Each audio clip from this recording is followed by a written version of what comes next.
I feel this is an existential moment, so what we do or don't do will change the face of the world for generations to come. Russia has attacked Ukraine. Peace on our continent has been shattered. We now have war in Europe on a scale we thought belonged to history. 9/11 changed everything,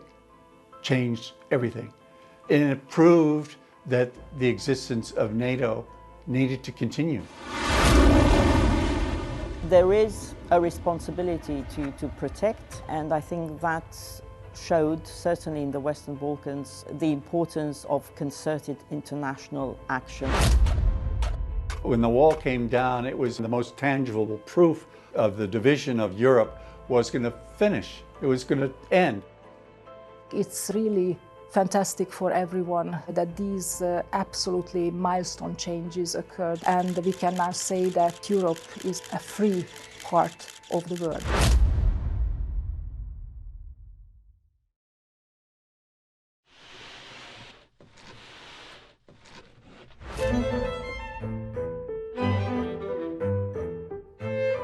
I think it's important to look back at the past to understand how we've got to where we are today, to develop the most successful strategies moving forward. If we stand united, Europe and North America, we can face every challenge as we have done over the past 75 years.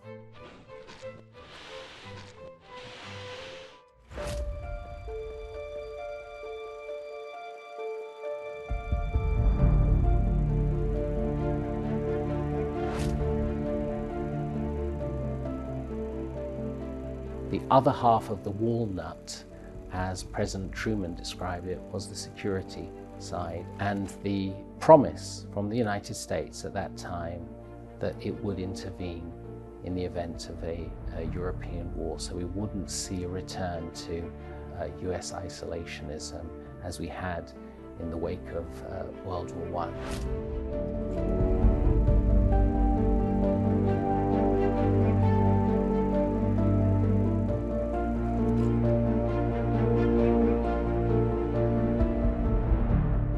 The treaty we are signing here today is evidence of the path they will follow. It is the will of the people of the world for freedom and for peace. It was extraordinarily important, the creation of the alliance, and has been since then, because it's the only organization that offers hope that peace can become a real possibility, not just regionally, but more far-reaching than that.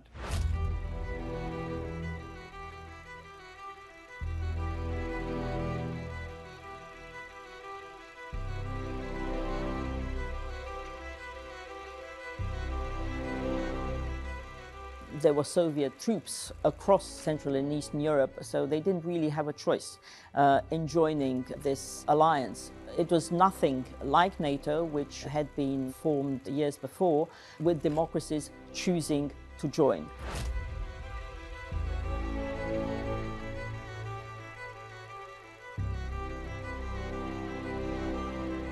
But I think what's key here with the Berlin Wall and what Churchill dubbed the Iron Curtain is actually how little contact there was for so many years between Eastern and Western Europe.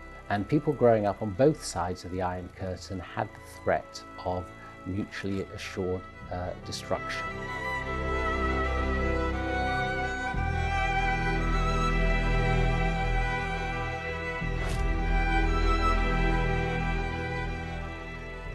We will not prematurely or unnecessarily risk the course of worldwide nuclear war, in which even the fruits of victory would be ashes in our mouth.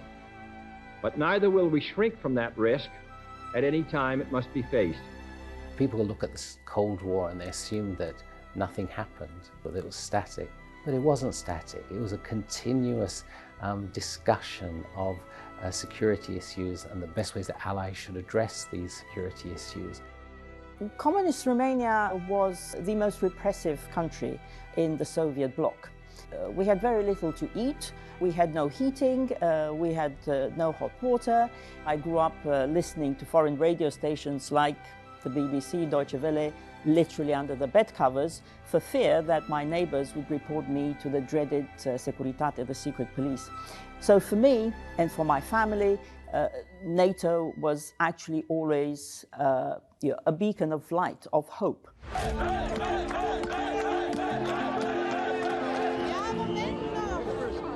I spent 2.5 years commanding a company on the inter-German border. In 1973, as a captain, I took my company to see the Berlin Wall, and we went into East Berlin through Checkpoint Charlie. Those under Soviet control were very somber. When the wall came down, it was a huge, huge event. Peace had a chance. Peace really had a chance. Those were dramatic and amazing moments, just to see the happiness that freedom can bring to people.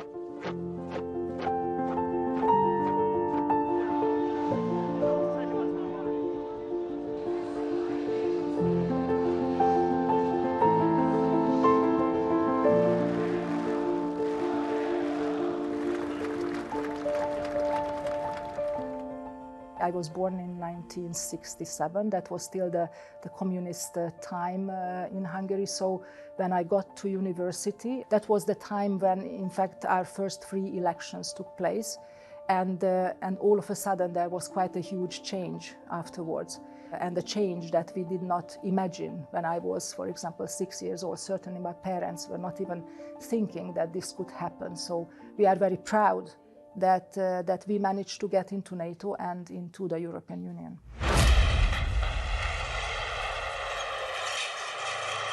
I was a reporter in 1991 when the war broke out. So I started reporting from Yugoslavia when it was Yugoslavia.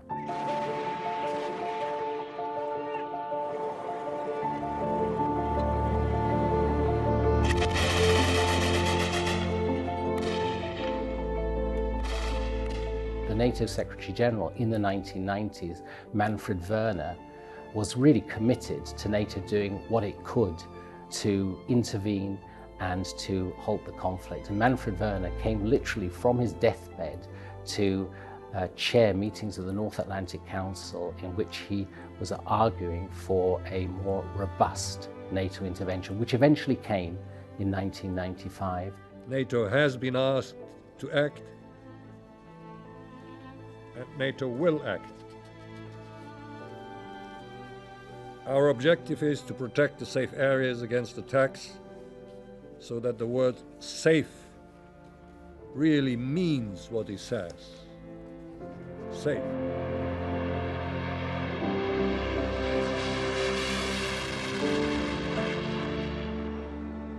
The NATO operation was the key to ending the Bosnian War in Bosnia and Herzegovina.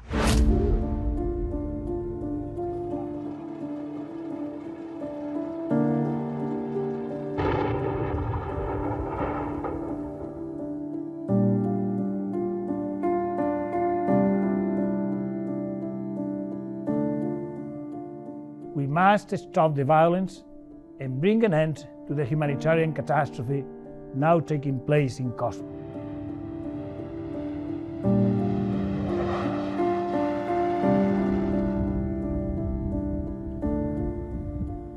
That was a very clear response to avoid ethnic cleansing in Kosovo. So there is a responsibility to protect, and I think that showed, certainly in the Western Balkans, the importance of concerted international action at an early stage.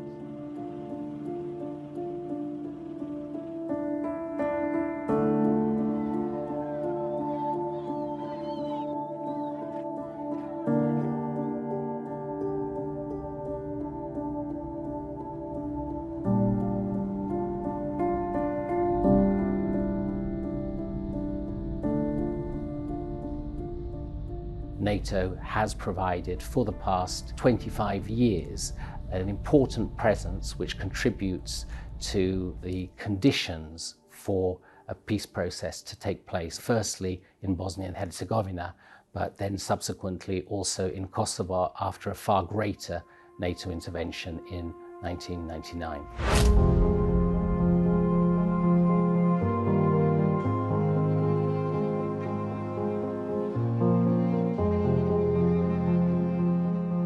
We had the accession of the first three former communist countries, Poland, the Czech Republic and Hungary, joining in 1999. And then in 2004, 7 more countries joined in what was known as the Big Bang accession. And being there and watching the flags of Romania, but all the other countries that joined at the same time, was probably one of the most emotional moments in my life. These were countries that were part of the European, the Euro-Atlantic family that had been kept apart for so many decades, who are now coming home. The countries who wished to join NATO after the Cold War were those countries who believed they had their sovereignty taken away from them, and they would look to NATO as a guarantor to protect them so that they would maintain that sovereignty in the future.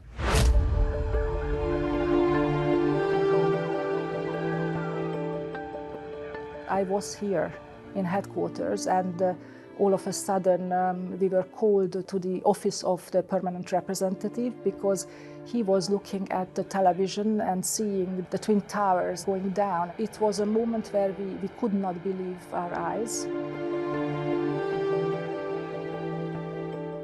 I came to the old NATO headquarters and I remember looking up and there was a plane.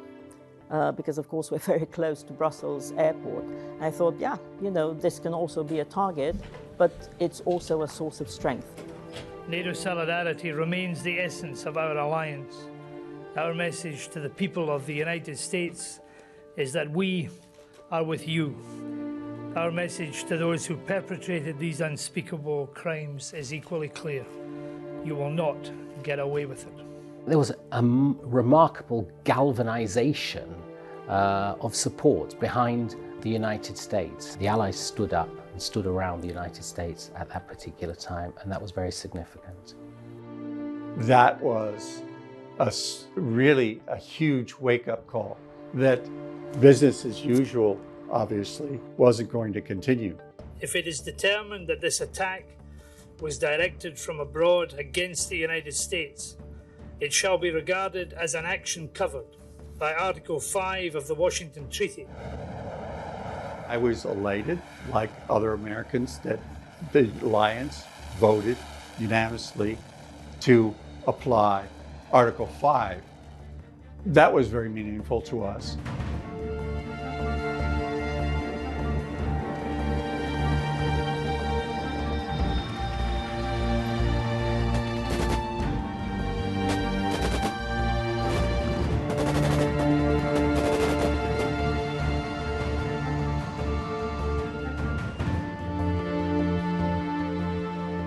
There has been no other terrorist attack on our nations from Afghanistan.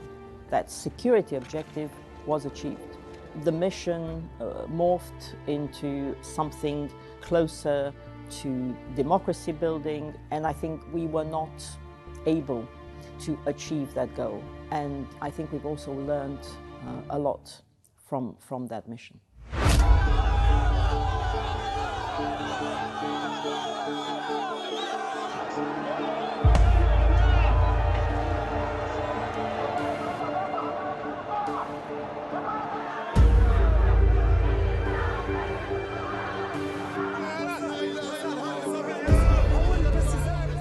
NATO allies stand behind the legitimate aspirations of the Libyan people for freedom, democracy, and human rights.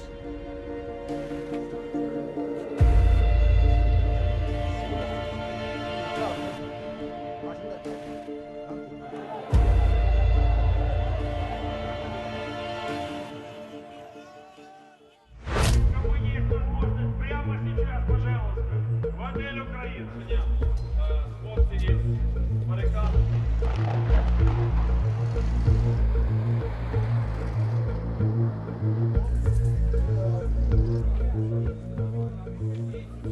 I remember being at NATO headquarters practically all the time. There was very intense discussions. How do we know that those little green men in uniforms without insignia are actually Russian soldiers? But for the first time, we started using satellite imagery much more deliberately. We were exposing Russia's plans, Russia's intentions, and Russia's actions on the ground.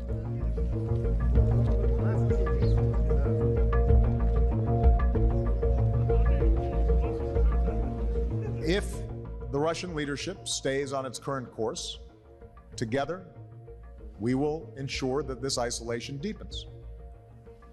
Sanctions will expand, and the toll on Russia's economy, as well as its standing in the world, will only increase.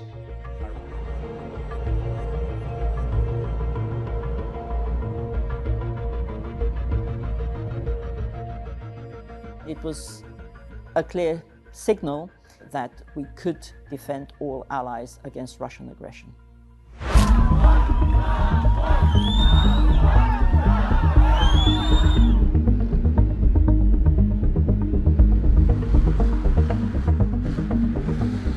We are at the grave moment for the security of Europe.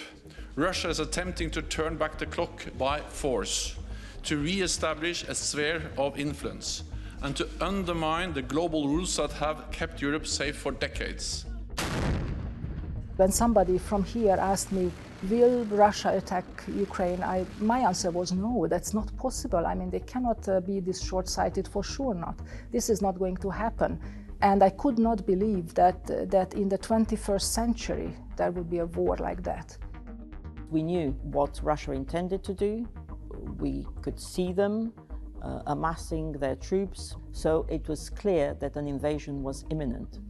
NATO was prepared to defend all allies, to send a very clear message that we would defend every ally and that we would continue to support Ukraine.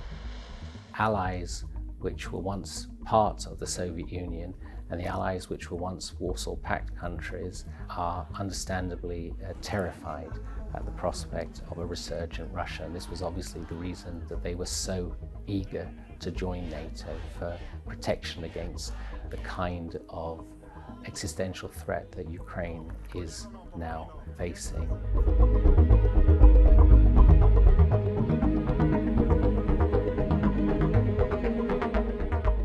To see the flag of Finland and Sweden raised outside NATO headquarters was an amazing moment.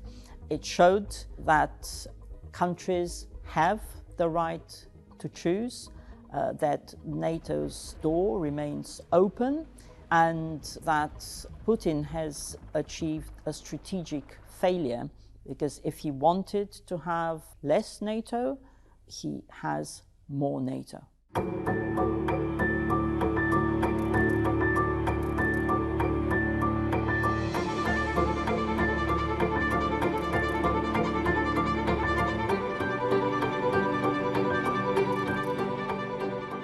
For me, joining NATO was not a career step, it was a mission.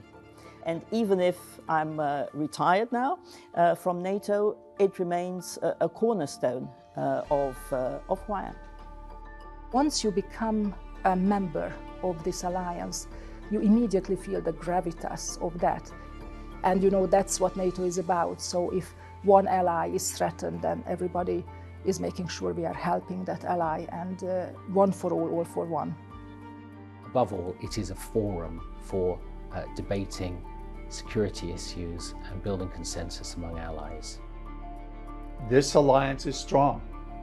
This alliance consists of countries that have worked together for decades. That's what NATO is, more than anything.